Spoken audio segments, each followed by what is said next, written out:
హిందువులు హనుమాన్ శోభాయాత్ర చేస్తుంటే దాన్ని అడ్డుకోవడానికి టిప్పు సుల్తాన్ విగ్రహం ఏర్పాటు లేకపోతే టిప్పు సుల్తాన్ పేరు పెట్టాలి అల్మాస్పేట కన్నా కావాలని ఒక ఇష్యూని తీసుకొచ్చారు ఇప్పుడు కడపలో ముస్లింలు.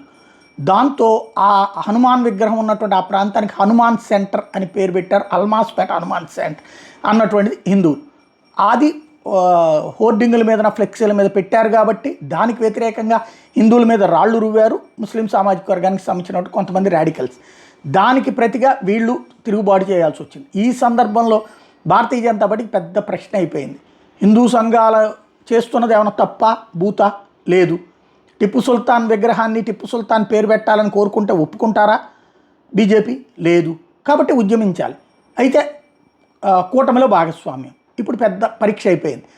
దాంతో మాధవ్ అయితే ట్వీట్ చేసుకొచ్చారు. రాష్ట్రంలో డబుల్ ఇంజన్ ప్రభుత్వం ఏర్పడిన తర్వాత వేగంగా జరుగుతున్న అభివృద్ధి సంక్షేమ కార్యక్రమాలతో ప్రజల్లో ప్రభుత్వం మీద విశ్వాసం పెరుగుతోంది. అయితే హనుమాన్ జయంతిని పురస్కరించుకుని రాష్ట్ర వ్యాప్తంగా బైక్ ర్యాలీలు శోభాయాత్ర భక్తి శ్రద్ధలతో ఘనంగా నిర్వహించబడుతుంటే రాష్ట్రంలో శాంతి భద్రతల అభివృద్ధికి విఘాతం కలిగించాలని నిన్న కడప నగరంలో ఆల్మాస్పేట సెంటర్లో హనుమాన్ జయంతి సందర్భంగా ఏర్పాటు చేసిన తోరణాలు జెండాలను తొలగిస్తూ దాడులకు దిగిన అరాచక శక్తులను అడ్డుకున్న బీజేపీ ఎస్సీ మోర్చా నాయకుల మీద జరిగిన భౌతిక దాడులు గర్హనీయం.